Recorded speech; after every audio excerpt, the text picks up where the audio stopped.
It's time for Your Lane with Coach Trish Hanna. Yeah, it's time to empower, educate, and encourage your women to motivate you through whatever you've been going through. We can talk about it. We ain't passing no judgment. So don't be ashamed. It's all the same. Stay in your lane. Your lane. It's whatever you're really like. Let's ride. Stay in your lane. Come out the dark and don't be ashamed. Your lane. Let's have a conversation about what we face every day. Talk into your lane talk show. It makes us feel good just to know we're not alone. No more will we feel isolated and cast aside. I want you to come out the dark. Just don't be afraid of your heart. So don't be ashamed. It's all the same. Stay in your lane. Your lane. It's whatever you're real like. Let's ride. Stay in your lane. Come out the dark and don't be ashamed. Your lane. Let's have a conversation on what we face every day. It's Your Lane Talk Show with Coach Trish Hanna.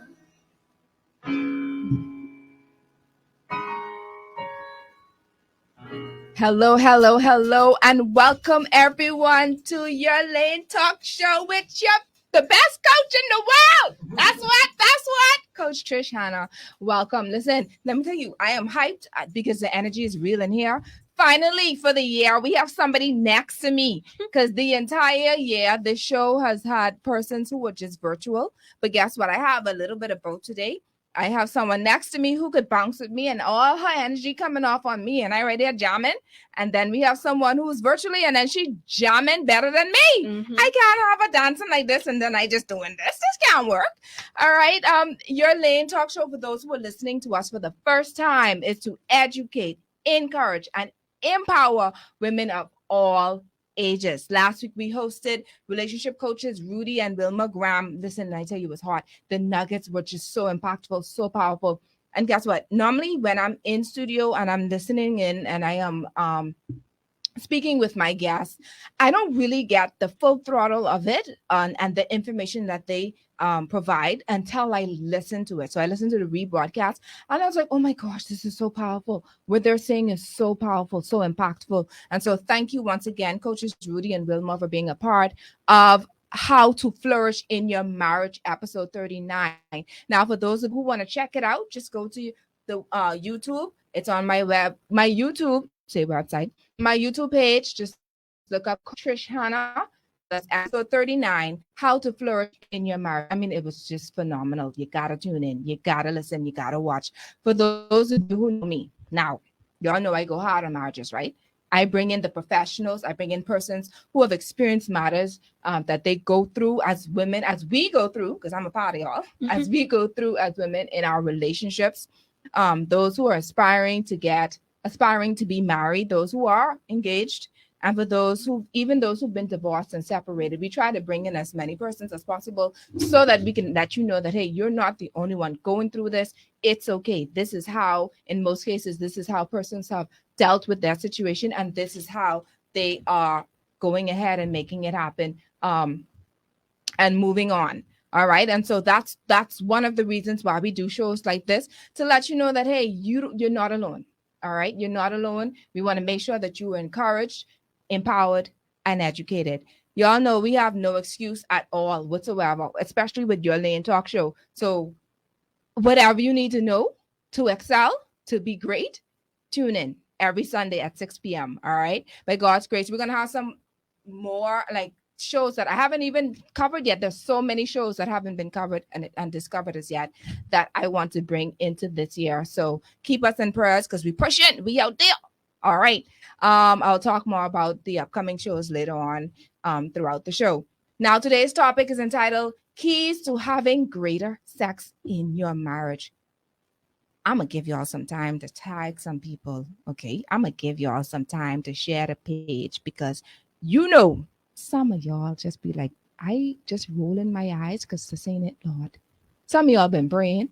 Some of y'all been saying, why is this man doing the same thing over and over? I didn't tell him I don't like it. Like, still doing this. All right, some husbands, y'all know good and well. She come here with these old baggy, I can say drawers, Tony. Yeah. But these old baggy drawers again. I didn't tell her I like the sexy thongs. Why is she coming here like this? With the hair Where's she cloth. going with the hair cloth, man? And the curl is hanging out. Like, come fix yourself with the fleece pajamas. Come fix yourself. All right. So now I know that today is Super Bowl Sunday. So you do have some women who are out there with their hubbies just making it happen, pulling for, whatever team that you want to pull for. I usually pull for the underdogs or for those who think that it will be the person who, and I'm not calling any names, who's going to win this year. I think it's going to be the underdog. We leave that there. Your Lane episode 40, Keys to Having Greater Sex in Your Marriage, is brought to you by Airborne Freight and Cargo Services, John Shoe Store and Accessories, Your Lane Life Coaching, Family Medicine Center, and Bahama Odds and Ends Party Supplies. Now, Bahama Odds and Ends Party Supplies is located in the One East Plaza. For those who don't know where the One East Plaza is, if you're heading east, passing the Fox Hill light, you know that light, y'all know the light between, the intersection with Prince Charles and Fox Hill, that one. All right. As soon as you pass there heading east, it's to the right-hand side of the road. This big plaza. And I ain't gonna call off the name of the source, but already there because they ain't a part of my sponsorship yet. All right. My predictions of emotions for today for this episode are 90% aha moments, because these professionals, they come in with information, and I'm sure there's going to be some things that we have never. I'm hoping things that we have not discovered, or some things that we may have known back then that we don't really try to place or put into place, and that we should. So they bring back little memories. And I think 10% laughter, because we out here. I think the 10% laughter would be just so that we could actually speak among ourselves as women to share, okay, well, this is what happens, or what is happening. Now, I want y'all to talk about bedroom business, but we can talk about other people's bedroom business today, right? So that's where the 10% laughter comes in. At some point, there's going to be some laughter. But even before I continue, just for those who want to call Bahama Odds and Ends, you can do so at 393-3637. Call there just to make sure they have your blue balloons, please. All right. Make sure the blue balloons in stock. Make sure those are the little things that you need for your party are in stock. 393-3637, or stop on by. You could look some things. When you're walking in a store and you'll be like, oh, I didn't really know I really needed this, but I need this, whatever. Go to them. They're open from 10 a.m. to 6 p.m. Monday to Fridays, and 10 a.m. 7 p.m. on Saturdays. If you want to view these beautiful professional ladies, you can go right on to Your Lane Life Coaching's page or Star 106 FM's page on Facebook. So you get to see who these ladies are, not just hear them. One married and one what? Soon to be married, almost halfway there. Halfway. Good enough. That means they take in. All right. So you only come in there to just see who they are, and then you're moving on. Okay, and you're taking notes. Good. All right. So my first guest, Rodrika Carley, has attained her bachelor's in psychology from the University of the Bahamas and her master's in counseling psychology from the University of the West Indies. She is also pursuing her PhD in clinical sexology from Modern Sex Therapy Institutes, right? She first developed her love of psychology because of her interest in understanding why we think, feel, and behave the way we do. She believes that without understanding our why, we can never truly accomplish our goals and change unhealthy behavior. She is passionate about promoting an environment of compassion, patience, creativity, education, honesty, growth, acceptance. Girl, you got and self-expression. And that she's also the CEO of New Leaf Therapy. Welcome, Rodrika. Our next guest is Tamika LaCroix. Tammy is a sexual health and wellness educator. She earned certification from the Center for Sexual Health Promotion, School of Public Health of Bloomington, Indiana University.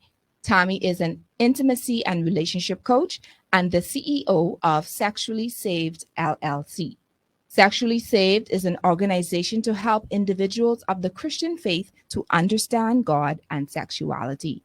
She promotes this through her podcasts, workshops, books, and speaking engagements. Tammy is happily married and a mother of 3 children. Hey, Now y'all got to give me that same energy y'all had from the beginning of the show when my introduction was playing. How y'all doing? We're good. Good. Hey.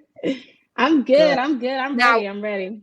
Before we start, I'm just curious, Rodriga, what inspired you to pursue a doctorate degree in sexology? I actually made a post about that on Twitter earlier this week. Wow. It started off with high school Yeah. about males not understanding how the female genitals work, Oh. or what it look like, how it's supposed to look like, how it ends up looking the way that it looks. And I was just in my young age saying, this is so ignorant. And just having to teach people, like, that's not how that works.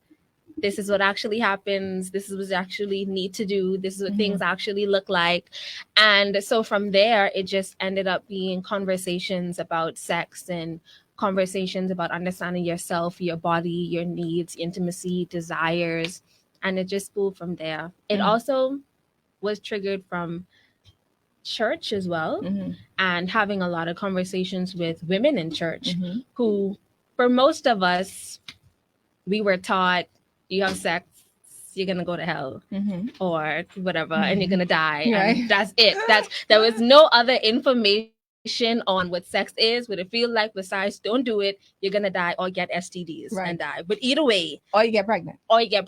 And then your whole life falls apart. Right. Can't live no more. And so just that sparked my why. Why do we think this when there are so many other things that are included or excluded? So it started with wanting information. Wow, I love it. And what about you, Tommy? I mean, you are a intimacy and relationship coach. What inspired you to get into that field? Listen, this has been a journey to this. You know, I'm thinking because she was talking about high school. I remember when I was in high school. I'm talking about like ninth grade. I was always the go-to person for sex. I know nothing about it. You know, I knew nothing, right? But I had an interest in it, and people were always asking me questions about sex. I remember this one time. This is pre-Save Tommy now. Let me go down. Pre-Save Tommy. I had wrote this article. It was erotica, and I spreaded it. I gave it to one of my friends in school, and she read it. She was like, "Oh my God, this is so good! This is so good!" And what she did was she passed it to someone, and then they passed it to someone, and then they just started spreading it. And somebody made copies. They made over 100 copies, and they spreaded it around school because everybody thought it was so good. And so, I mean, I always had this interest in sex, but I didn't have like a healthy relationship with it. Like it was always like, how do you say it? Roderica, right? Rodriga, sorry. It was like she said, like when you go to church, they don't really tell you anything. They don't really teach you anything. You have this negative association with it. But I wanted to be able to teach it positively, right? Because we know that sex came from God. So I wanted people to be able to understand that, no, sex is a good thing. And when I got married, I got into it even more. And so it became, you know, like, how do I, you know, translate this in a way that even I am healthy with experience, right? So I wanted to basically, you know, teach and tell people and teach people, that you can have a healthy relationship with sex in marriage, even outside of marriage, and you're understanding and getting knowledge about it. I love that. And I think I made a wise decision to have y'all on today because y'all are experts, man. I ready to learn. With my pen and paper, let me go. Let's go. Because the first is, how do you do great sex? Before we get into how do you experience greater sex? What is great sex? Who wants to tackle that first? I mean, I just have it as a sentence. Go ahead. Sex is whatever is pleasurable for you. Whatever's pleasurable for you. What about you, Tommy? I mean, I have a little bit more in depth because you know, I'm an intimacy and relationship coach. So, you know, I sometimes get a little bit deep because I focus more on the intimacy part, right?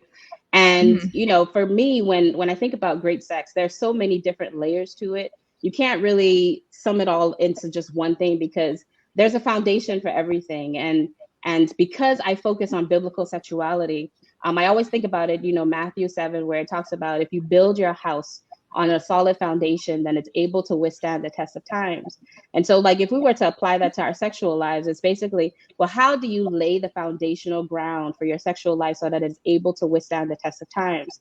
And you do that by having a better understanding of why we have sex in the first place. Like, we out here, right? We We having out all here. the sex in the world. And a lot of times we just do it because it's something that we feel is pleasurable, right? It's something that we do, it makes us feel good. And so we want to have it. But it's so much more than just pleasure. It's so much more than just, going after this one thing. And I always like to answer that question with, Genesis 1:26, where it says, let us make man in our own image. And sometimes, when we think about that, it's like, well, what does that even have to do with sex, right? But it has everything to do with it, because this is where the inception of sex actually begins. It's thinking about, where God says, let us make man in our own image. It's first of all, he's referring to us. Who is us referring to? He's referring to us as the Father, the Son, and the Holy Spirit. And when he says that, let us make man in our own image, he's referring to the Trinity. And so how does that translate practically? How could we possibly be in the image of God as one, right? And so what he does is he creates man in human form. And so out of man, he creates a woman, and they are joined together as a reflection of God and one in unity, right? And that reflection, it paints this picture of something that cannot be understood about God. And who is God? Who is he in that moment? He's a God of intimacy, just thinking about the way that he created us, right? It's the when you're thinking about just him blowing into the nostrils of Adam and breathing life into him, right? That's a God of intimacy. The way that he created Eve was an intimate act, allowing them to commune together. He created community. He's a God of unity, a God of oneness, a God of a covenant, a God of one. And what I like about, that whole concept is that, he was creating the ability for us to become one in human form, right? He was allowing our joint behavior the ability to do something that he does that can represent who he was on this earth, which is having the ability to create, which is having the ability for us to be joined together, which is having the ability to be a reflection of him. And so when you think about the foundation and the fact that we are laying down our lives and sacrificing and all these different things, it makes you look at sex differently, because it tells you that there are many keys that we can apply to have great sex life. And it begins with intimacy. It begins with understanding covenant. It begins with understanding the oneness of God. So it's kind of like a loaded question, right? I was a little long-winded. I'm sorry. No, because it's okay, because what you did was, as you've stated, you laid your foundation, which is good. So from what I'm gathering for what you're saying is, in order to have great sex, you need to first know first of all, where it started from, who originated, where was it originated from, who created it, and then what the purpose of it is. Because if you want to go deep, let's go deep now. Because what is the purpose of it? Is it only for pleasure, which is fine in her definition, or is it more for intimacy? Because there's a difference. Is it truly for the intimate moments, or is it only just for pleasure? But I believe both are correct. All right, no professional, but I am very much experienced big woman who knows what great sex looks like. All right, so from both aspects, good, because that is the long and short of it. And then she went deep. Because I was just going to say, so essentially, understanding, there's the deepness. Understanding who God is, right, and understanding the fact that sex is a union between you and your partner, that should give you pleasure. Absolutely. And understanding that what you are doing is bringing glory and honor to God, that should give you pleasure. And even if you understanding that the procreation part of it, of using this to bring forth life, that should also give you pleasure. I love that as well. I love that. So y'all define what great sex is. That's your definition, which is fine. All right, now based on today's topic, do you think that it is possible for a couple to experience greater sex? What does greater sex look like for someone who's saying, "Oh, my sex life is fine. I'm healthy. I mean, my sex life is very healthy." From 1 to 10, I would give it a 9.5. That 0.5. How do we get it to 0.5? I think it's first in your intentionality and in your thoughts, because if it's a 9.5, then what do you feel is lacking? Mm-hmm. What do you feel you want more of, or you need more of, or what do you feel is missing? Mm-hmm. And then we go from there. Now, for me, I'm not only in spaces from the Christian context. Of course. So I want you to broaden it. It's not only, yes, the show's foundation is biblical. Right. But I want you to not because sometimes there's a boundary. It could be a little left. Now, hold on, that's a boundary. Now, don't go too left. Okay. But going off where you do have some people who are not Christians, they're moral people, but then they still want to understand the concept without sounding too churchy, for lack of a better word. Okay. So I would say that greater is that the above and beyond, that connects you more, that is more intentional. Or I would actually go so far as to say that 5% is what you do before you get to the bedroom or wherever. Let's open it up. Your space is. What do you do before you get to that space? The intimacy and the connection of everything else, the closeness that you feel with your partner, whether that's sending a message or taking a picture or wearing the lingerie. You have to buy the lingerie first. So you have to walk around in the store and be intentional about what would my partner like, what am I more comfortable in, what looks good for my body, what looks good for the lighting, what's more convenient to keep on, take off, etc. And so that extra intentionality of being more conscious and aware of what you're doing, what's happening, and why for both your partners. Well, for you and your partner, not both your partners, but for you and your partner is what I think. Partners. I mean, sometimes in the Bible, that's really joking. Go ahead. So I would say the intentionality of the extra, paying more attention to it. Because for some people, they say they have 9.5, but we don't really think that much about the sex that we're having. Right. We have sex and we know that it feels good, or we know why we're having it, and we know that our partner likes it. We do what our partner likes, but we don't really pay much attention to the details and the intentionality around it. So I think that would push you a little over the 9.5. A little. So, because it depends on the like you said, the intricate details, the before, the time you actually get into that space. I like how you said when you shopping, right? You look for the things that are inconvenient. I mean, that are convenient to take off. Because child, one time I buy something, I said, what is this? I can hook up in today. He's like, man, move to the right. I couldn't get it on. We can work with whatever you got. So I'm glad. That's important. See something, y'all done learn something. Don't just go buying these strings and don't know how to put the strings on. No. You got to know how to put them on properly, know how to get them on, and then know how to take them off. All right. Tell me, what are your views? What happens prior to intimacy? Yes. Well, I completely agree with her. And I also believe that it's a matter of having a better sense of your own self, right? Tapping into the sensuality of you, right? It's being able to tap into all five of your senses. That's the ability to see, taste, touch, smell, all of the senses that we have, and being in tune with who you are, even before you get to bed, right? It's when you think about when you start your day, first of all, the number one sex organ that we have is our brain, right?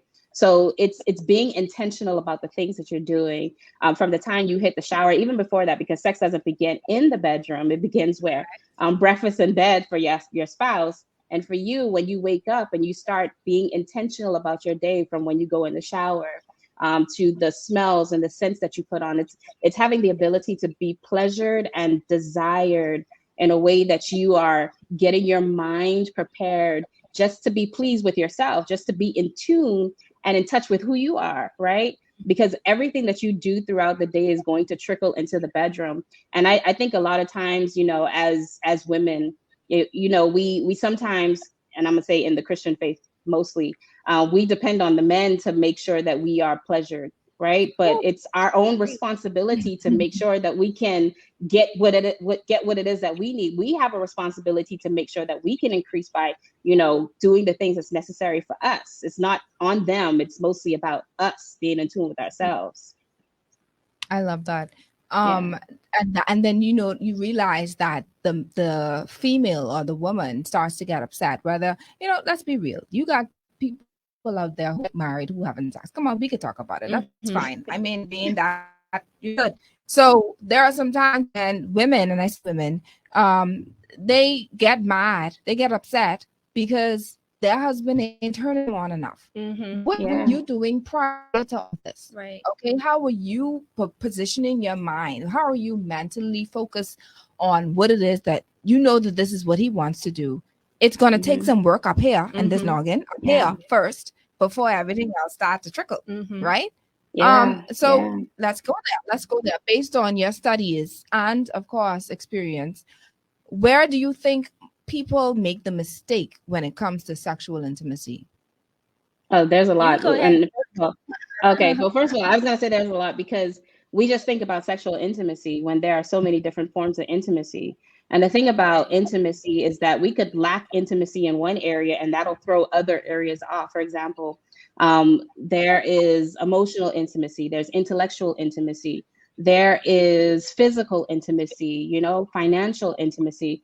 There are about 7 or plus or more levels of intimacy. And I want to give you an example. When I was coming into this business, I had a connection between me and God. I was like having this conversation and God was like, no, I want you to be able to, inform women on how to enhance their sexual lives and bring them back to me when it comes to it. Right. So, obviously when I get this vision or when I get this dream from God, it's downloaded and I go to my husband and I'm telling him, hey, I want to get into the sex business. You know what I'm saying? Like his reaction was, okay, just go ahead and do it. But now what comes next? There's a financial responsibility to do that. Right. And so not just that, it's a community responsibility because I have to actually go out and cater to other people. So when you're thinking in terms of that, like think about if I had went to my spouse and he had told me no, that would have damaged me, right? And not even just that, it's coming up with ideas to be creative, to do more things outside of what it was that I wanted to do to bring this dream alive. Like he has to be intentional about, wanting to hear my goals, wanting to hear what steps are next. He has to take a genuine interest in what it is that I'm doing. And if he's not, then how does that translate to me? It's going to make me not want to appreciate him. Like I'm going to go look for different forms of intimacy somewhere else. Right. And so like these are the different levels of intimacy that we don't tend to think about. And when you have the ability to communicate with your spouse about your needs and whatnot, like think about that. That's an emotional intimacy because you're sharing your heart, and how he receives that is going to determine how you move next. Right. And then you're sharing your ideas, and these are your trusted ideas because these are the things that you want to do.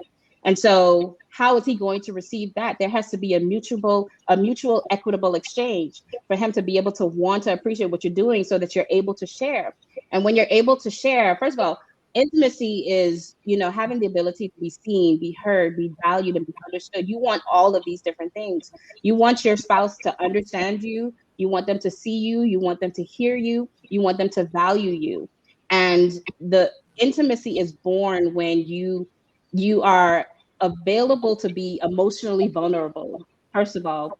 And when they meet that with your emotional security, then that's how intimacy is born. And so they have to be able to give you the security that you need so that you can be vulnerable. And that's what it's really all about. So thinking about all these different levels of intimacy, they all play a role in your sexual life, basically. I said all that to say that. Man, y'all too deep, man. It's just it's deep in a good way. Deep in a good way. Now, let me ask this question again. The question is, based on your study, where do you think people make the mistake when it comes to sexual intimacy? I think one of the mistakes that people make is treat as transactional. And whether that be you give me money or for people that are married. You pay the bills, then you can have some sex, is what they say. You pay the bills, then sex is included. If you clean up stuff around the house, then sex is included. And if you don't pay the bills, then I'm upset and I don't feel like having sex with you right now. That took the beauty out of the sex, and you made it about chores and work from what the other person does. And so there's that part as well. Not to say if someone isn't meeting your needs, because like she said, there's financial intimacy. And so if you aren't paying the bills, then that's interfering with the financial intimacy. And so that's going to affect my desire to want to be with you. But just, it should be an inclusion of several things, and not just you don't pay the bills, I'm mad right now, don't touch me type of stuff. And then I also think one of the mistakes that we make with sex is making our pleasure someone else's responsibility. And I think Tommy said that. Right. Yeah. She started on that too. And especially in the Christian context. So I have a lot of conversations with Christian women. And the first thing I say is that your pleasure comes from you. And so you have to know how to pleasure yourself. No. I can't do that. And it doesn't have to be. Man, y'all should see Tony laughing. I said, let me give you a minute. Let me just give Tony a minute. Tony burst out laughing. Just I never seen him laugh like that before. Go ahead. And so it doesn't have to be. Can I say masturbation? Yes, go ahead. Sorry. It doesn't have to be. I know what kind of show this is. That's the use all the vocabulary that you possibly It doesn't have to be masturbation, because I can understand if you don't want to pleasure yourself in that way. But then I say you have to be intentional about your pleasure in terms of when you go to the shower, are you paying attention to how the water feels on your body? Are you... Well, that's deep. Are you paying attention to when you put on your spray, how does that make you feel when you smell good and when you look good? And when you rub your lotion, which parts of your body feel good? It doesn't have to be in an erotic way, but just to know what pleasures you and where your pleasure comes from. When you see certain things, certain colors, when your husband wear a particular outfit, when you wear a particular outfit, you have to know all of those things to know what works for you. And then the third thing is that we have a hard time communicating what we want and need. And either that can stem from not feeling heard and validated in our life experiences in general, or not feeling heard and validated in that relationship specifically, onto why we don't feel intimate enough to communicate our desires with our partner. Whether it's because I told him that I want him to fix the cupboard. He didn't fix the cupboard yet. So why, if I feel like I want him to rub my neck, he can rub my neck, you know? And so we have to have that conversation. And it's also uncomfortable to ask for things. And not just as women and not just sexually. I think people have a really tough time asking for what they want, because for some people, it can feel like begging. For some people, they say, oh, I shouldn't have to ask, which is a whole nother thing I disagree with. And then it's some people who just feel unheard and don't feel supported. And so they just don't like communicating in general. And so I think the lack of communication is a big part of mistakes people make when it comes to I agree. So this is what happens when you have a relationship coach and a therapist who about to get her doctorate degree. They start using these logical type thinking terms that have your head, brain, and thing hurting. But it's a good thing, because you need to know these things. You need to know where the basics are. I love how she said, like even when you take in a shower, because that stood out to me, that resonated with me. And you take a shower and you want to have that feeling, that experience. I love how she said, like when you put on your lotion and stuff. Come on now, women. We know when we go to the hairdresser and we get our hair done, or we go get our nails done, we automatically feel sexy. We automatically feel like we've arrived, especially when we get a new outfit and we put it on and we look at ourselves like, ow! You know? So we're going to take a break. Right after this break, we're going to ask some really tough questions right after this.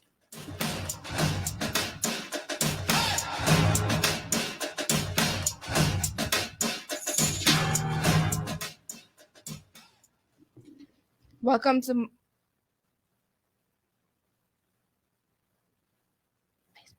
You're listening to Your Lane with Coach Trish Hanna.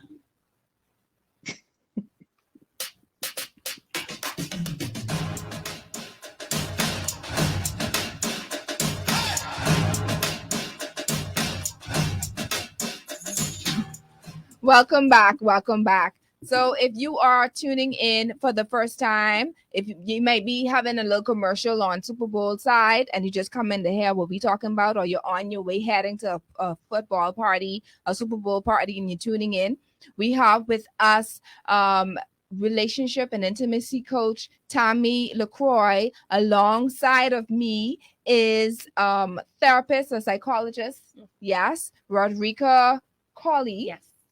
I get it right? Yes. Hey, I didn't have to go look for my notes. All right. It's that kind of brain. All right. And they have been just giving us information. And like I said, this is what happens when you have these professional people on here. They come in deep.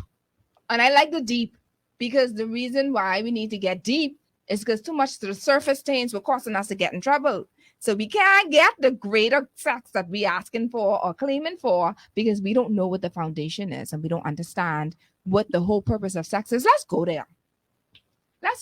I have to go there because I believe foundation is important. And Tommy started her foundation and saying like, hey, well, this sex originated from Adam and Eve time, from the time God created, because God himself was intimate with Adam and Eve. And it comes from there. So let's move on from there. Tommy, we ready out of Genesis, unless you want to stay there, but I won't get out of Genesis because I won't go into, the part if you want to go there, but how we as women should give ourselves to our husbands and our husbands should give ourselves to our wives, however you want to go. I can't tell you what to do. Go ahead. Yeah, because it's really about us laying our lives down, right? It's this is the thing. When we're thinking in terms of us giving ourselves to our spouses and our spouses giving ourselves to us, we're doing it as we would unto Christ. And he's already established that in Genesis. And so it's kind of like he created the door. He allowed our bodies to be able to, be the reflection of him. And so that carries on throughout the entire Bible, right? And so we give our spouses in a way that's pleasing to our spouse. It's a selfless act, right? It's not their responsibility to give, to be, it's not our spouse's job to make us pleased, but it's our responsibility to give ourselves as a sacrifice. It's our responsibility to submit to them as we would unto Christ, right? It's our responsibility to give ourselves in a way where we can appreciate that level of intimacy with God, because sex is a spiritual act. And when we think about it like that, it's just having the ability to do that because this is something that God desires. He's given us this gift that we're able to celebrate. And so we are able to do this when we are joined together in submission to one another. And that's a beautiful thing. It's not something that's forced. It's something that's desired. It's something that gives us both pleasure. It's something that teaches us more about the levels of intimacy that we can have with God. One of my favorite quotes is by a theologian, John Piper. He says that the ultimate reason why we are sexual is to make God more deeply known. And we do this with those intimate acts, right? It's the many levels that we can have with him. I love that. So let's pick a scenario here, Rodrika. You see a female, a wife, that may have issues with, let's say, for instance, coming to what's the proper word I should use, because I don't want to use the street word. Use the street word. Reaching a climax. Let's go there. All right. And her reason may be because he's not, whatever reason she has a hard time reaching that climax. What advice would you give her to get to that point? Because sometimes it may not be the husband, but let's see what your advice is. Well, my first advice would be, not advice, my first question would be, why are you so focused on an orgasm or climax, whichever word you want to use? Why are you so focused on an orgasm? Because sex itself is an experience and a journey, and an orgasm is just something that happens at the end. And so if you are already focused on how it's going to end, then we know why you're not having an orgasm, because that means you aren't present. Right. And so the first thing would to be present and to get out of your head, one. And two, orgasms come from you. And so they don't come from your partner, like she's already been saying. And so you have to pay attention to what are you thinking about when you are going through the right. Yeah. What are you doing thinking the act, about? Doing don't let me start doing the dirty. And that's to say, and not even just when you're thinking what you're thinking about during, what have you been doing for that entire day? Because sex does not start in the bedroom. Your orgasm does not start in the bedroom. And so what were you thinking about for that whole day? What was on your mind? What was your mood like? What was your food like? And then I like that. Mood and food. Yeah. Because let's go. Sex is exercise essentially, and an orgasm is your body what's the word, when muscles contracting and relaxing, etc. So you can't get there if your body is malnourished. And so if you're tired and fatigued and dehydrated, of course you're not going to orgasm. Your body can't expend that much energy. It has to preserve your energy for your life. And so there's that. And sometimes a lot of women, the medication that we take for health concerns, your age plays a part in it, where you are in menopause plays a part in it. And sometimes we put a lot of pressure on ourselves because we haven't orgasmed, when there can be actual health concerns that are limiting your ability to orgasm. And so sometimes it's just your body. Listen, that's awesome right there, because I'm about to touch on that later on when I do my talk to the audience moment. Your body, man. You can't expect to be 16, 17, 22 when you know the body of a 22, 25-year-old when you're 45 and then trying to figure out what's going on. We'll be talking about that later. Tammy, let's talk about times when you have young children, 2 under 2, 5 under 3. I'm experienced in that. So what happens when you have little children and they take up most of your energy and you're exhausted and your husband wants to be sexually intimate with you? What advice can you give women in situations like that? This one is difficult because you have to become creative in the way that you do things, because our bodies are going through things. We're going through stress, post-stress, all kind of different things, right? And so, you have to find times that you are able to find times for yourself so that you can be able to pour into your spouse. You can't use the children as an excuse all the time. You know what I'm saying? But there is time that you should have. There is times when you should have grace from your spouse as well. Time that you need to be able to find yourselves, to be able to get back to balance as well, because there's also a period where you might be in balance. You just might not feel like it. You have to be intentional with it as well, because it's kind of like you have to understand your drive at that moment, because we go through spontaneous, we go through responsive, and most women are typically responsive, which means that you have to get in the act before you can get in the mood, because that's how we operate sometimes. Most women are. Men can just that the thought of it, they ready to go, but sometimes if you're intentional about it and you're doing the act, it's kind of like when you go to the gym. Nobody wants to go to the gym on their own, right? But when you go, you feel good about the fact that you worked out. Your day is fully energized. You know what I'm saying? And so it's kind of like that. You have to be intentional about finding balance in your life so that you can take time for you, so that you can pour into your husband. Isn't that something? I used to have that feeling too. And sometimes, let me stop lying, but I used to. Sometimes I have this feeling like, man, I really ain't on this run today. Initially. So I try to push myself into it, but just like halfway through it, hey, try to come in here. Because we're responsive. We're responsive. Yeah, so I like that. And what you said reminded me when you said the gym. It reminded me of a colleague that posted something on Facebook. She said, hey, she took a picture of her in the gym clothes. She said, this is me. And I did not make it to the gym again today. So she had her gym clothes on, but did not go to the gym for whatever reason. It's just the same thing as we have this mindset that we want to go ahead and do something. And then sometimes things come up, you know what I mean? And we make the excuses of, man, I'm too tired, or the children just getting in our way, or work is getting to me. And so what happens in situations where, it's just so many different questions that I have, but let me just stick with this one. In situations where the husband wants to be intimate, well, the wife wants to be intimate with the husband, but he's consumed.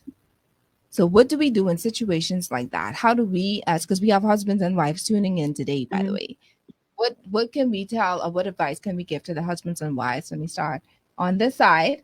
When one person is not mentally there or physically there.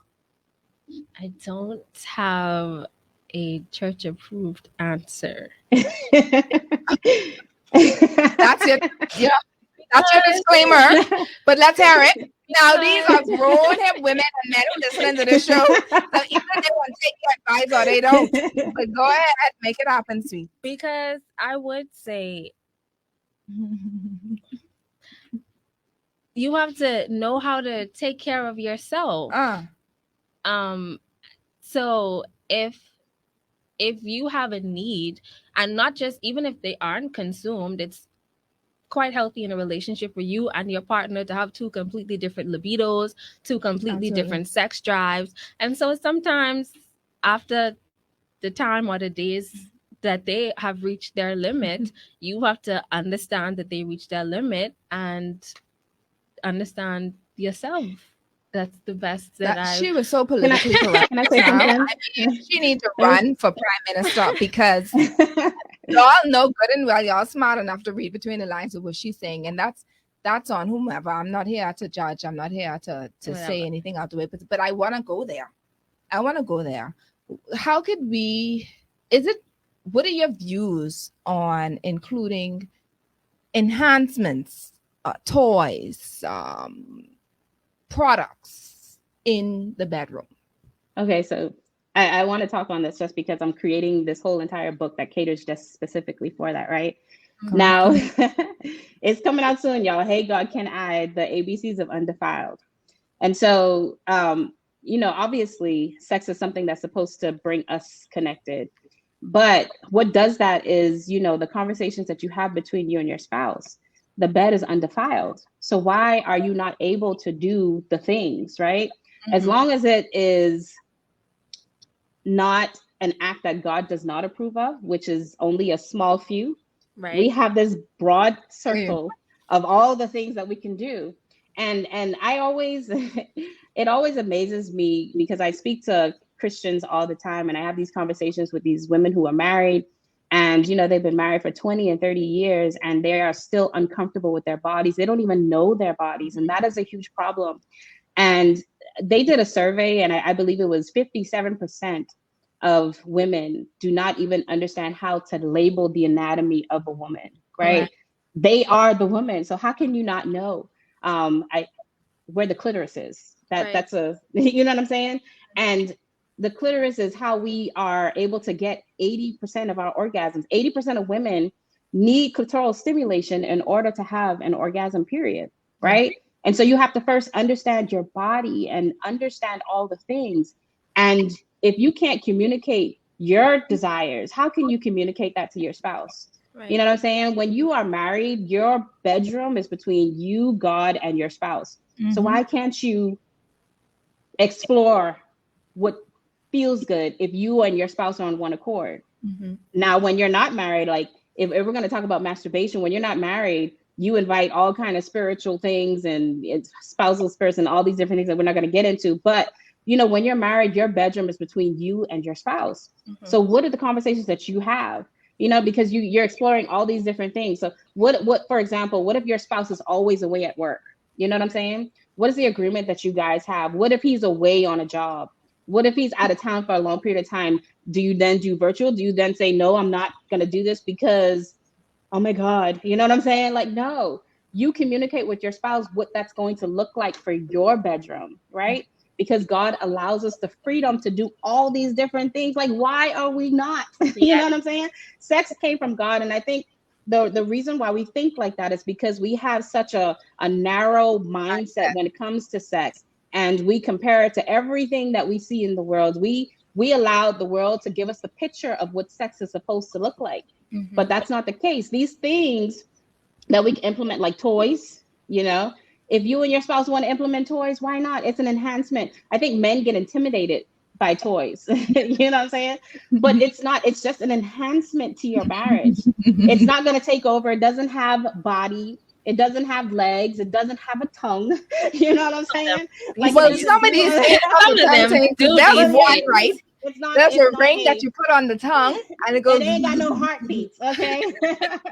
It can't tell you I love you. Right. It can't hold you. You know what I'm saying? Like, there are people who actually need enhancers. What if you have medical injuries? You know what I'm saying? What if your spouse had a stroke and he can no longer function, but he still wants to be intimate with you? Right, are you going to tell him, no, God said? Where does God say that? You know what I'm saying? You have to be able to be mature enough. And it's just the traditional mindset of what you learned as a relation to growing up that has held you bound into thinking that you can't explore. And so, I mean, I would say take it one step at a time, but I would say unless God says no, introduce the things as long as, you know, you and your spouse agree, because, you know, of course, some things, right. Because of course, some things what one relationship can do, another one can't. Right. But, you know, you have to go with your spouse with that and, you know, have these conversations and talk about the sex, like talk about it. You know what I'm saying? Yeah. I think also included in that is that we think that just because the other person can't please us, that they can't be included in our pleasure while we please ourselves.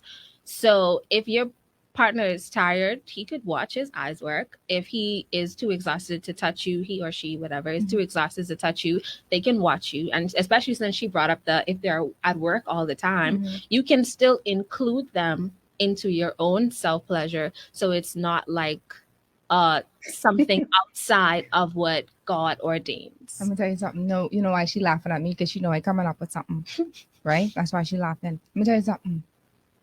God ain't just give us these hands, right? That in church. Okay. There are moments where we may not be, you know, down there, may be inoperable. All right, closed. All right. And there might be times when our mates, our spouses may still want, you know, some stuff. And I try to be very careful because Tony ain't in here to tell me. Don't say that. Oh. So the professional word. You can use certain things. It doesn't just always have to be, you know, the vagina. You know, that your hands are there.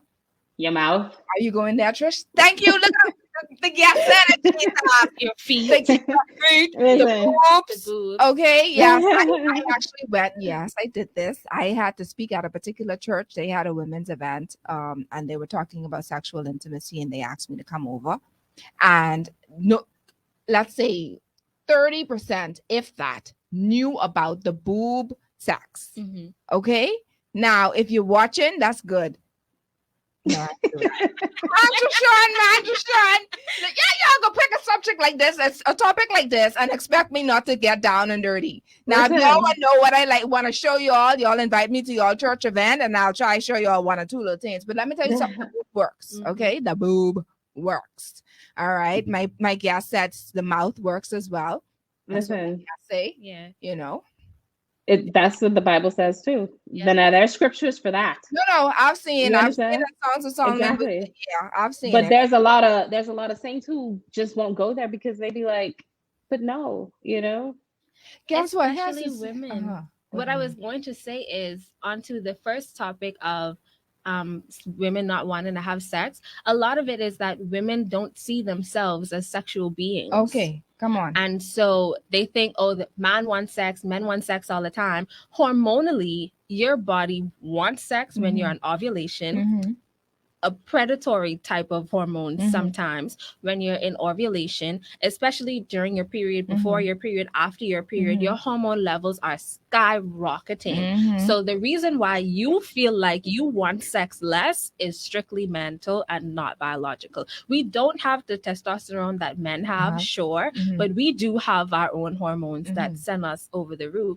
And so if women aren't seeing themselves as sexual beings, then they see sex as something that they're doing for their partner and something that their partner wants and something that they should prioritize and sacrifice for their partners, but not as something that they should crave, want, desire, and ask for themselves. I love that. And you all gone back to all those psychological type terms and things.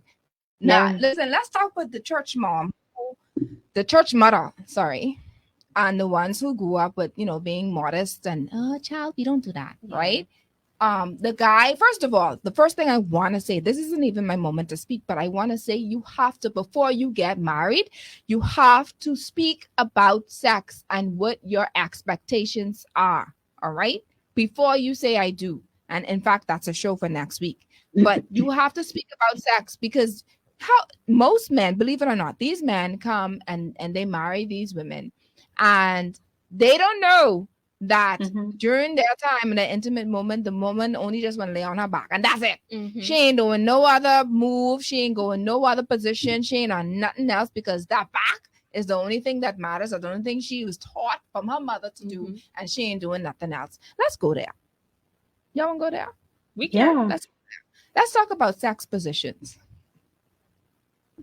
The first part. What I don't need Erica to be calling star. The positions. Who talking for? Let me have a Christian person first. Tony, come back. Tony, reach.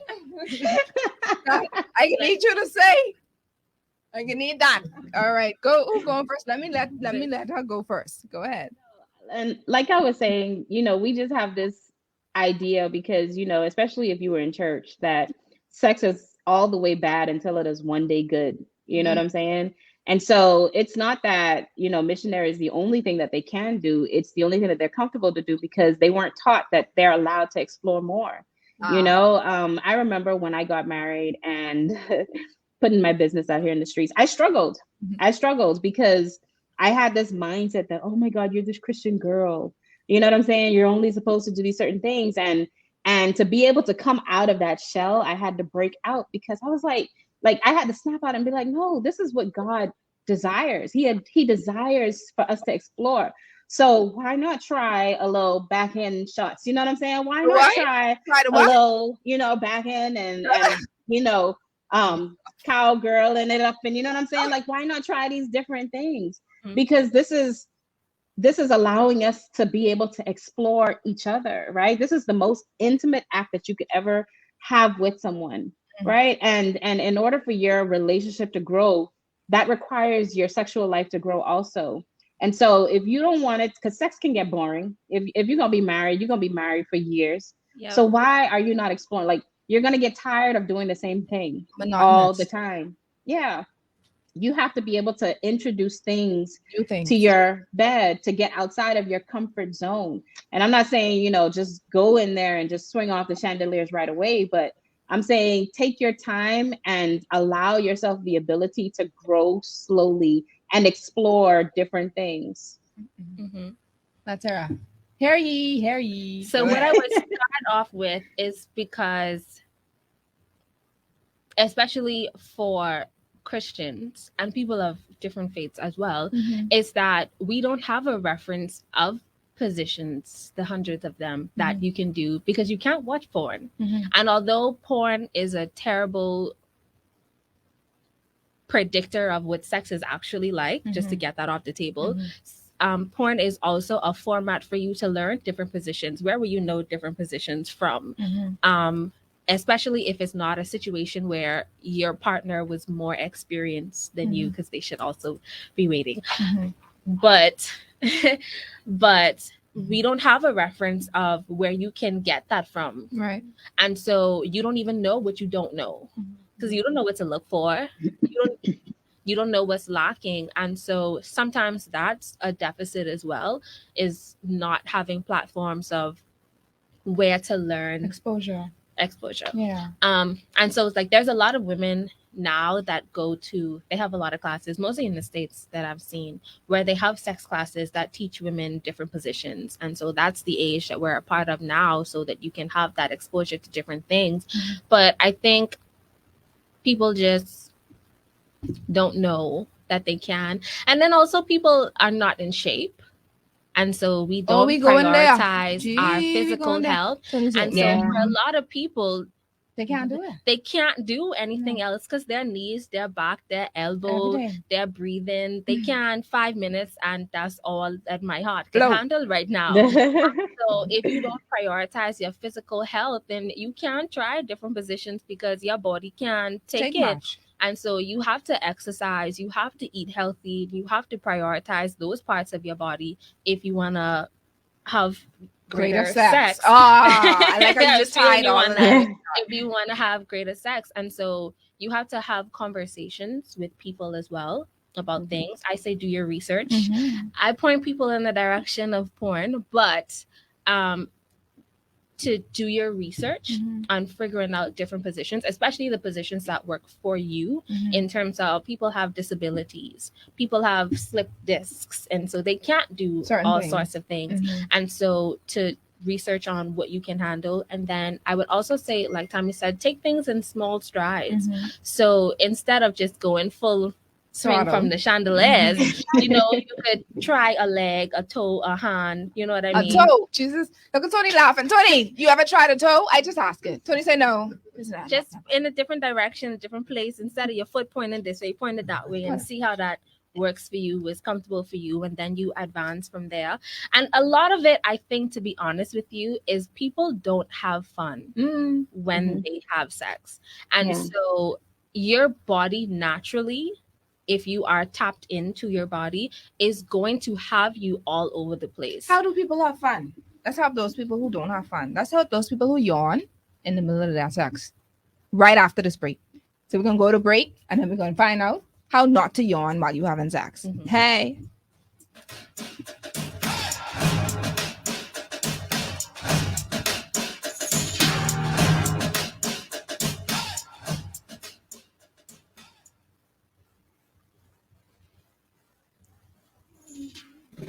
It's time for Your Lane with Coach Trish Hanna.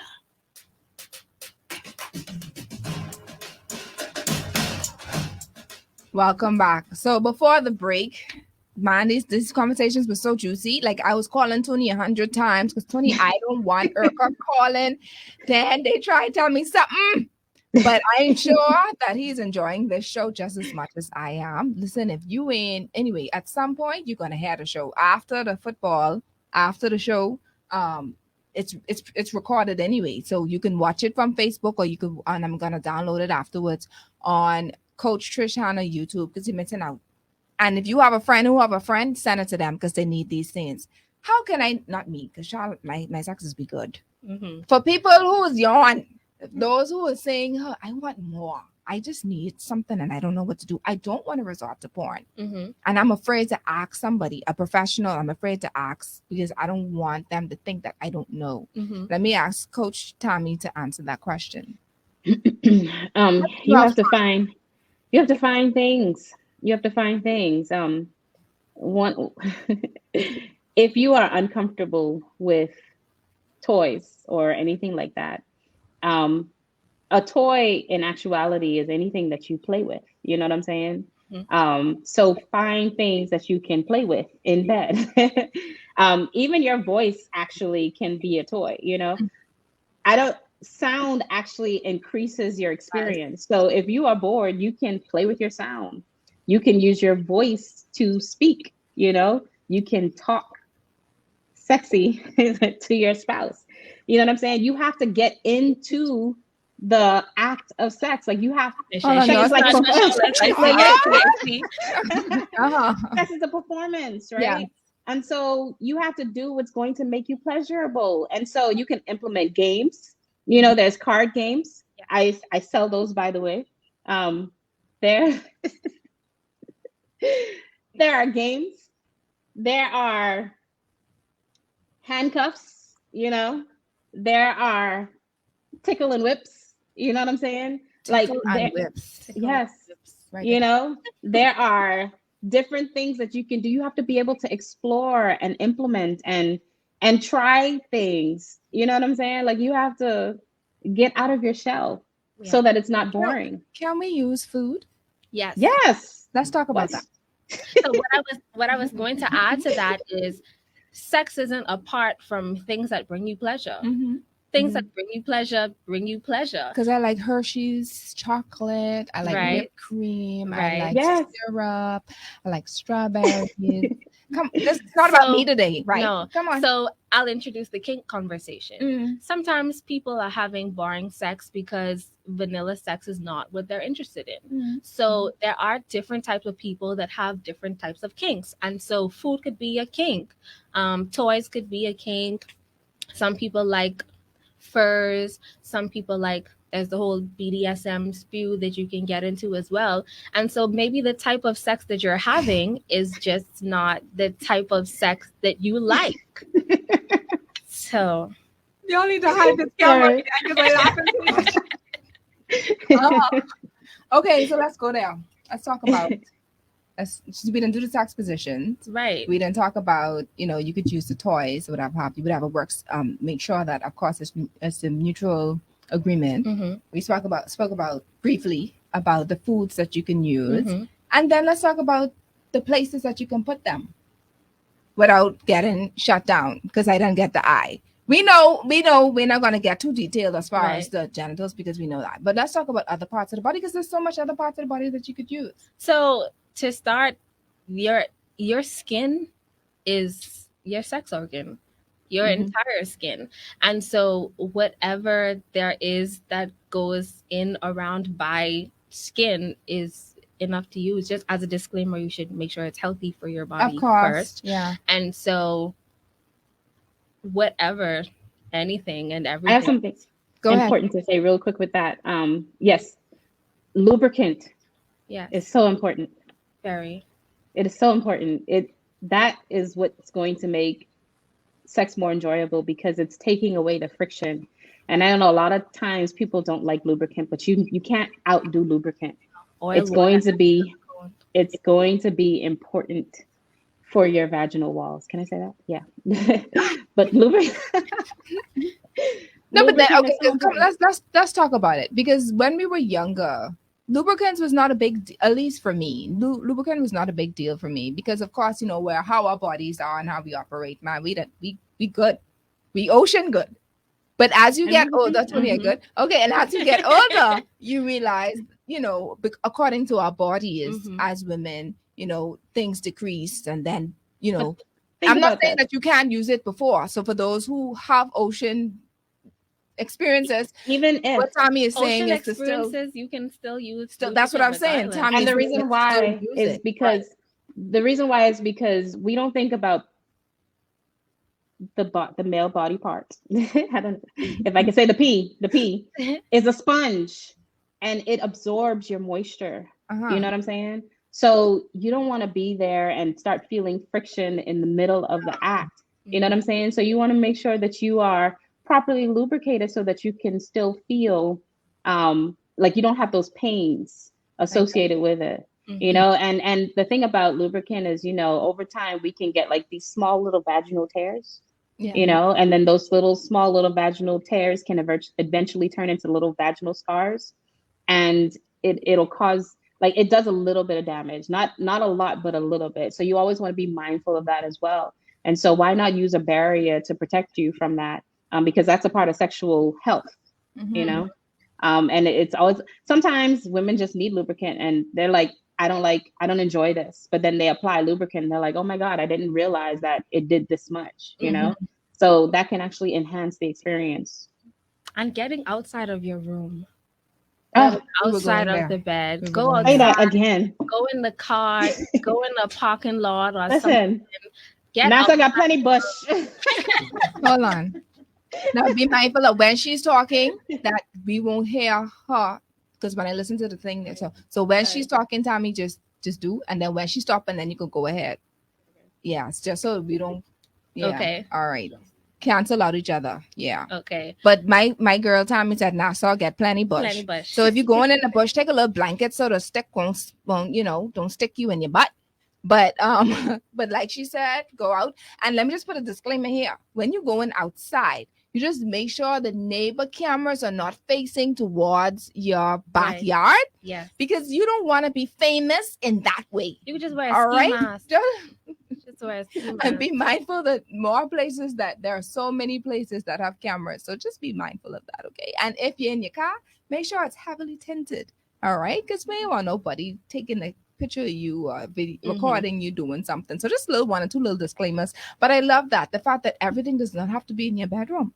No. Explore. Even if you don't want to get outside of your home, you have a kitchen, you have Shower, a closet, bathroom. you have a hallway, you have the bathroom, you have balconies, you have your own yard, you know, and so you could get outside of the bed in general, and that can help add and heighten the experience that you're having. Use music too. You And music. pay for that house.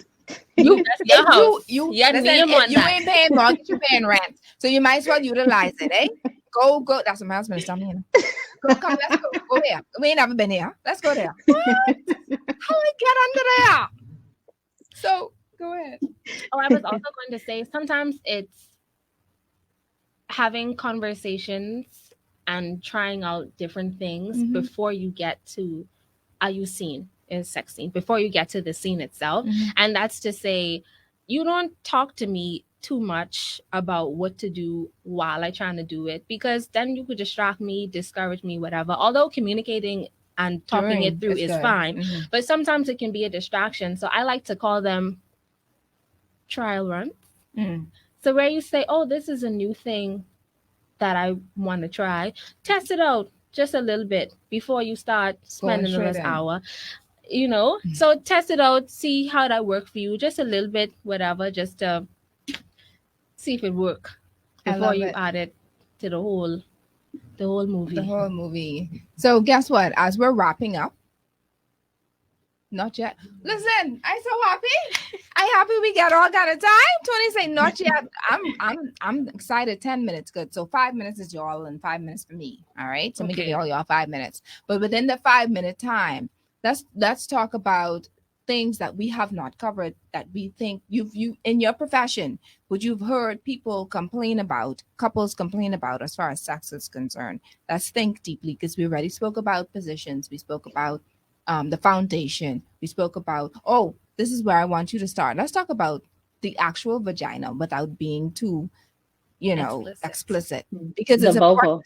The vulva. It's important. The whole vagina, the vulva, the clitoris, everything, the whole to-do shebang. Because as you've stated, and you also stated, there are people who don't know what goes where, how, where, at what point is it pleasurable, at what point, what is what. Because y'all doing the talking, not me. Y'all the professionals. Who going first? She go. I just when you say what part is talking. What point is being I remember hearing something about there's this particular G spot. Right. Go there. G spot. Yeah. Yes. Go ahead. You do the G. She do the F G H I J. Go. Okay. So the G spot is located about 2 inches up. Right. 2 inches in. You do like a little come here motion. Right. Basically what that is it's your, let's talk about nerve endings. There's the clitoris has about maybe 10,000 or more nerve endings that we have, right? And so when they become engorged, that's how you're able to feel the G spot, right? So that's just basically you're feeling that it's kind of like a little pressure point. And so that is, I'm trying to explain this the best way without, I'm saying? Using biological terms, so I think it's fine. Yeah. Okay. So, when the pee goes in, usually they sometimes pass that, right? Because of extension. You always want to go closer to where the nerve endings are. Most of the nerve endings are located closer to the vaginal walls and those areas over there. And when you try to penetrate, you could do certain positions to penetrate the G spot, and what happens is the best way I could say it is it kind of explodes. So, but be more specific. Where exactly is the G spot? So when you go in the vaginal walls, if you were to put your fingers in 2 inches and about 2 inches up and 2 inches towards the belly button, so it's like right underneath the belly button, you're able to feel those nerves. You're able to feel that. I get in my 2 inches in, 2 inches up. I get my phone taking a picture of Tony as he watches you. show us I'm trying. where the G spot is. I just took a picture. 2 inches in, 2 inches up. You do a No come here excuse. motion, and you're able to feel it. So sit Do on that. that. Let's 2 say it inches again. in, 2 inches up. Come So here for motion. male that is watching, seriously, for male that is watching and they want to hit the G spot, give me a position, biological, way to as best as you can to explain how to hit that properly for him. Okay. You can do it with sitting up in a sit up position. Mm-hmm. You on top, male on bottom. You're sitting up like you're sitting, and he can get to it from there. So that's a easy way to get to it. Do you understand? Yeah, it's like You're a saddle. So Yeah, like a saddle saddle. can hit the G spot. Mm-hmm.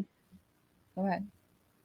Oh, I was saying that there's the G spot, there's the A spot, there's the U spot. Let's go. AU. And the P spot. But Yeah. get there. So that's essentially, like she said, stick to the walls more so. So rather than a north-south type of action. So the north-south would be the Completely missionary. No, What? it doesn't matter how you are. You can curve your body in any way. Right. So that's what I'm trying to get you to say. So there's a curve motion. Right. So what are other, so she said other than the saddle. Sitting. Right. You can do that with any position because it's how you move your own body for the male and the female. Mm-hmm. So if you tilt your pelvic bone a little bit down, then they can hit up unless they have their body parts is curved in a way that naturally works and they wouldn't have to do any other work. But then the motion for the males would be in, like, if you dance. You all trying so hard, so we're gonna work. I really love this show now. On the station. Go ahead. Okay, rather than a clap type of movement that the male would do, it would be more like a scoop. So like she said, you can use your fingers and your fingers would be like a scoop or so it'll be like a scoop. Like a dance. Like a dance. Okay, like a dance. Yeah. Okay. Yeah. Boy, these I trying to see how we could do part 2 because part 2 we answering all the questions with how we could do part 2, Jesus. We can find a way to do that. So ladies, man, it was awesome. This is, I can honestly say, the best show and I have had in a very long time, where it's like more, this is a topic I like that I can actually communicate and just resonate with. But we're gonna take a break. And so right after the break, we want the audience to know how we can reach you, your social handles, etc. Right after this.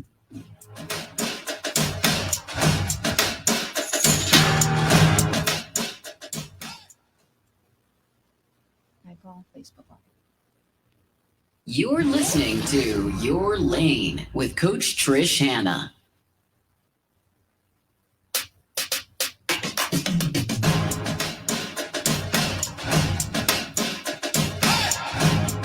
All this talking and we still dancing. Boy, look here. We in shape. We in shape, boy. So we about to close out. So ladies, I want you to just give us just as brief as you can, whatever last minute instructions or advice or something that you want to tell the audience to go along with the topic. What's my topic again? Because I forget. The keys to greater sex, that one. Right? And then I also want you to end with your social media handles and whatever contacts you want to give. So let's go with Rodrika first. What I would first have what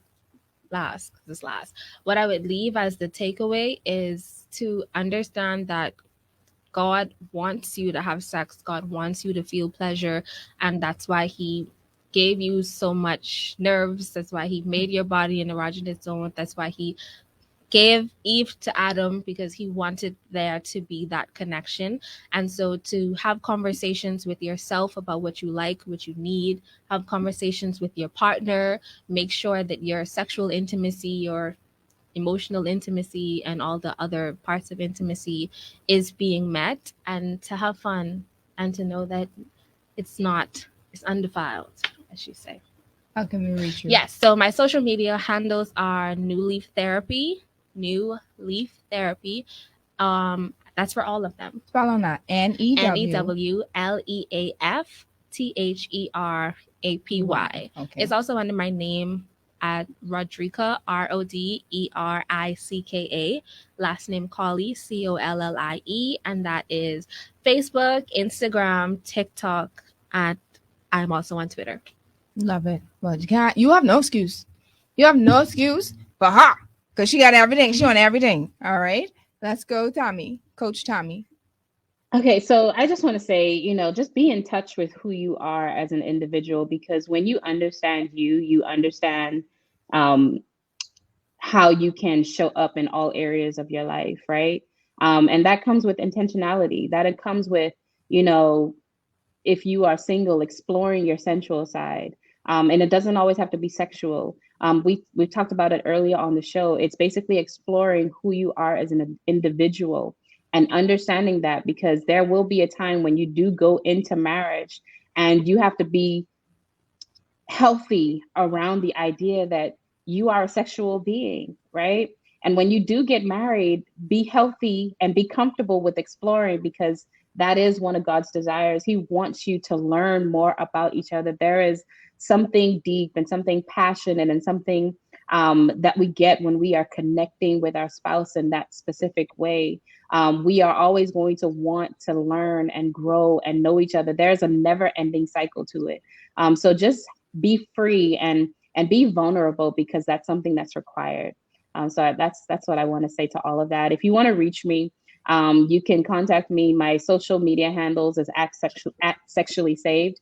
I do have a free book on my website, www.sexuallysaved.com. It is the recipes for great sex. It's a cookbook. You can download that so that you can stay in tune with updates and things like that.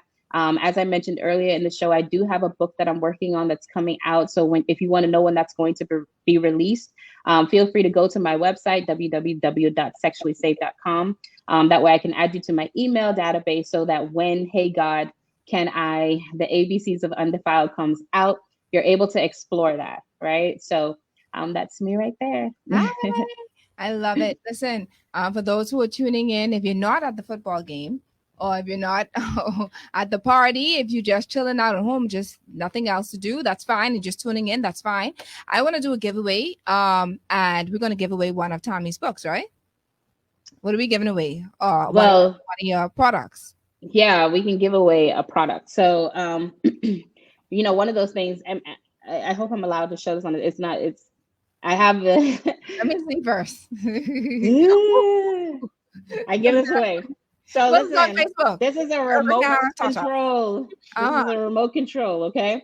Mm-hmm. So this right here is for the woman, and the male can hold the remote. So this is something that you can explore with. I need that tonight. This is something that listen, we're gonna give this away. So the question, one of these ways. I love it. And that's courtesy of Sexually Saved, right? That's courtesy of Sexually Saved. Thank you so much. Thank you. So guess what, ladies or gentlemen? If you text the number 1-242-376-8689 and let us know what is the largest sex organ on the body.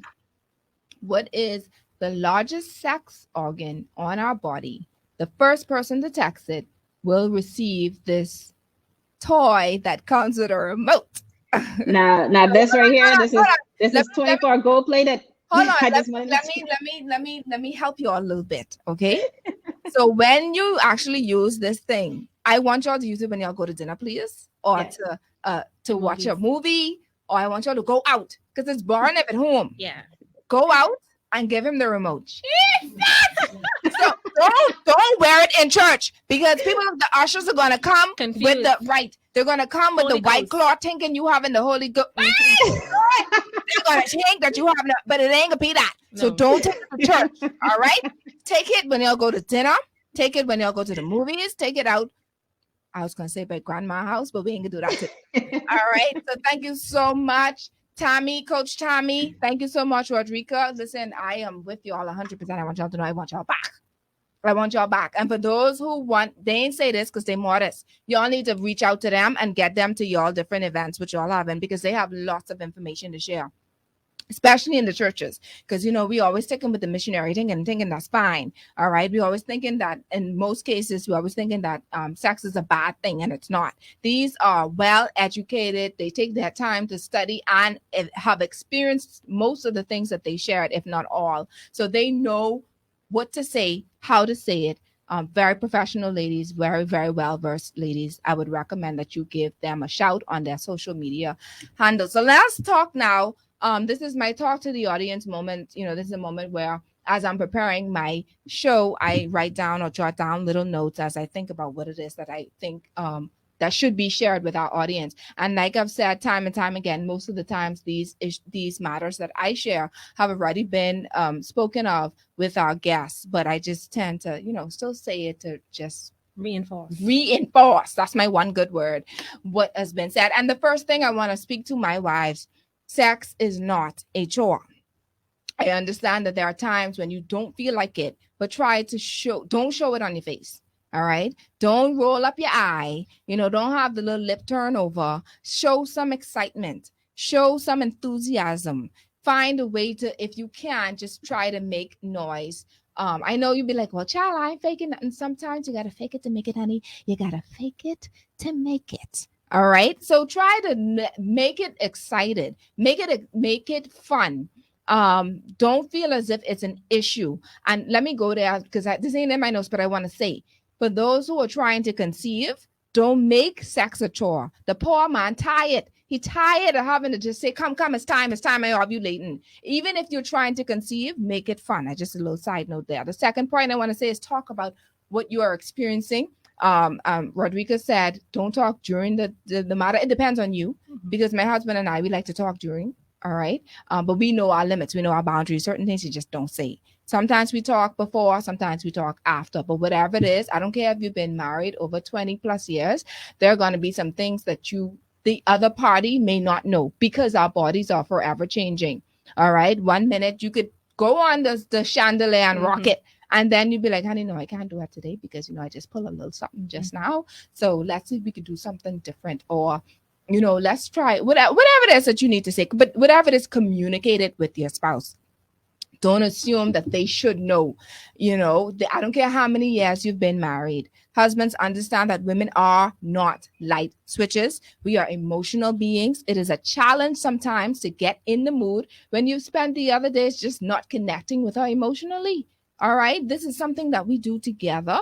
We want to make sure that, as the ladies stated, intimacy is more than just sexual. You want to be able to connect with her where she's able to emotionally connect, financially connect, spiritually connect. When you're missing out on those things, it makes it much more of a challenge. All right. Don't wait until that you want to do something, men and women, because women be like that too sometimes, to start acting nice. Like them children, when they won't go by their friend house or to a party, they act and they try to do all the chores. They wash all the dishes. Something ain't right. Something ain't right there. You acting too nice. Yeah, that's us. That's us as spouses. Sometimes we find a way to, at the last minute, try to ask something or try to say, you want a massage? Good and well, you want something at the end of this massage. There's no way you can have me talking about you want a massage and don't get nothing. That's it. You feel it's poke. Sorry, talking too much my business. All right. So wives, I'm kidding. Wives, if he doesn't want the bonnet, take it off. If he doesn't want the hair cloth, take it off. The men, take your socks off, please. That's not cute. Take the socks off. Communicate. Non-sexual touches is still a thing. All right. When she cooking, spank. You know where to spank, Tony. You spank. All right. You just touch her. You do a little massage when you coming home. You give her a kiss when you come. These are the little things that you think is no big deal. These are the little things that make a difference when it comes to us, especially females, wanting to do something. All right. My third point is those experiencing challenges or changes in your body. Understand that just because you are doesn't mean that your spouse is. So be a little bit more patient. Be a little bit more merciful or gracious towards them. Some things that you can do, help put the lubrication on her. She may be experiencing menopause. She may have had certain medications that cause her to get, dry in particular areas. make it fun. Let's do this together. Now, in some cases with men, when it comes to pills and stuff, ain't nothing we can do. But some things, whatever it is that you need to do, communicate it with your spouse so that you could make whatever may be a challenging thing for their bodies more fun and more exciting. All right. Wives, this is my fourth point. Be more assertive and confident. All right. There's sometimes we don't even appreciate our own bodies. It's okay if we have some scars. Those scars represent the war that we had to go through to get them same turn. All right. Sometimes your boobs may be hanging a little longer than I don't know what, but that's because you had to breastfeed those same children. All right. So take your time and be a little bit more confident. Go and purchase items that you think may want you to feel a little bit more sexy. Take control of your mind. Stop yourself from thinking about what happened at work that day. Try to control the way that you think about, what the children didn't do or what the children did do. How your spouse isn't doing it right. In some cases, you have some people who are envisioning or thinking about other people during that time. Hey, stop it, man. Stop it. Be in the moment. Be present. Try to satisfy each other. You know what it is? When you take in the moment to be the one who's pleasing the other individual, it makes it so much easier because you're not really concerned about what he can do for you or what she can do for you. You're concerned about what you can do for your spouse. All right. Stay in the love making zone. Think about ways to please your spouse, perhaps a new position, as we spoke about, perhaps playing some music, introducing some foods, whatever works for you. Now, I am so appreciative once more for these ladies, but I have them to know that I also do relationship coaching. All right. So y'all have three choices to choose to pick who you would want to assist you in those areas. I am a life and marriage coach. To know more about what I do, you can log on to my website, www.yourlanelifecoaching.com. Yes, I do go to churches. I do go to women's events. I do go to other places where I speak and I share I'm not as professionally sound going my PhD and all this other stuff, but I do have the coaching experience about how to maneuver in your relationship and in your marriage. All right. So today's show was brought to you by Airborne Freight and Cargo Services, Sean Shoe Store and Accessories, Family Medicine Center, Your Lane Life Coaching, Bahama Odds and Ends Party Supplies, and can I also add Sexually Saved, because Sexually Saved have come about in giving us a giveaway today. So the show is also brought to you by Sexually Saved. Next week, episode 41 is entitled, What Should Singles Know Before Saying I Do? Listen, this is a power pack couple, Mikhail and Nicole Taylor, talking to those aspiring to be married and those engaged couples, what they need to know before I do. Yes, singles, I have you in mind. Don't think it's all about just marriage for the married folk. All right. The Taylors are a dynamic team and they're excited to share with you all that they have experienced and know about advancing in relationships. Come with your pen and notebook because it's going to be on. Now, I hope you all have enjoyed this show. I hope you have written down some keys to have greater sex or having greater sex. And I want to thank my producer, Tony. I know Tony had the best show Tony probably ever sat in. I am most certain because I've never seen so much teeth Tony had. I could count Tony's teeth because he had a ball today with us. And thank you to my Facebook audience. I'm sorry we didn't have a chance to interact as much as we could have today, but I promise you next week it's going to be better. To our continued listening audience and our first-time listeners, thank you so much for tuning into Your Lane Talk Show with Coach Trish Hanna. You can once again follow my page, Your Lane Life Coaching, on Facebook if you want to know any of the updates and to watch any of the rebroadcasts. You can go onto YouTube, Coach Trish Hanna. All of the shows are there. I pray that you all were empowered, educated, and encouraged today. Until next time, God bless you. Peace.